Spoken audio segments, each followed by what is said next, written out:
So Mergermarket was this great product, and what was great about it is it was handed to us on a plate by the investment banks themselves in the form of a blueprint.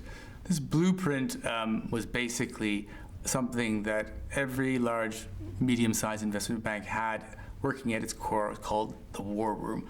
What the War Room did was it went through the press, it went through analyst reports, it went through any kind of trade publication, you name it, annual report, and came up with little snippets of information that provided the people at the banks with ideas about possible future business opportunities.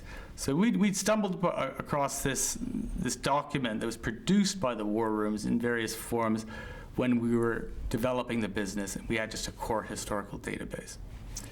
So we saw that and realized that if we took that basic concept and turbocharged it by putting journalists on the ground, in addition to covering the press in a much more comprehensive way, that we had a really compelling product. 15 years ago, it's what I call the zeitgeist phenomenon. 15 years ago, what you had was Europe was a big conglomerated mess, basically. You had companies in Finland that sold sporting goods and provided tobacco products, the same entity. And that's not a joke. It was a real company.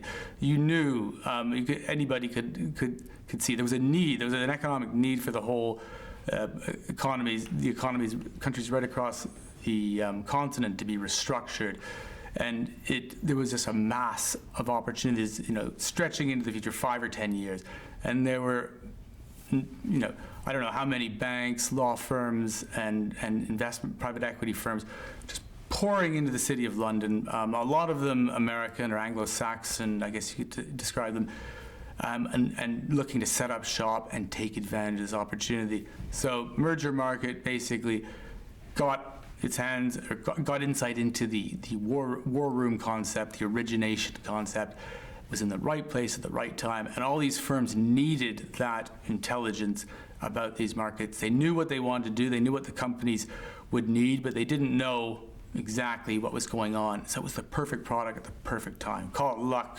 make your own luck, but that was it. Fast forward to today, what have you got? This is where I see the parallel between Mergermarket and ICORP.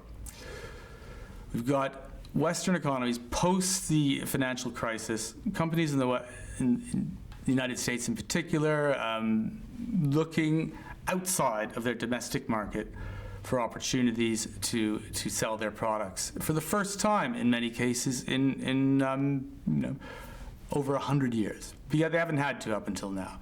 The driving factor behind this is after the financial crisis, there's just a macroeconomic need to produce tradable goods and to have opportunities in other markets, because the domestic, an economy that's based on domestic growth was unsustainable. We saw that with how it sort of came to fruition in the form of the housing crisis. So the macro trend was for this American companies to look for opportunities in new markets, and it was pretty obvious where they were going to be.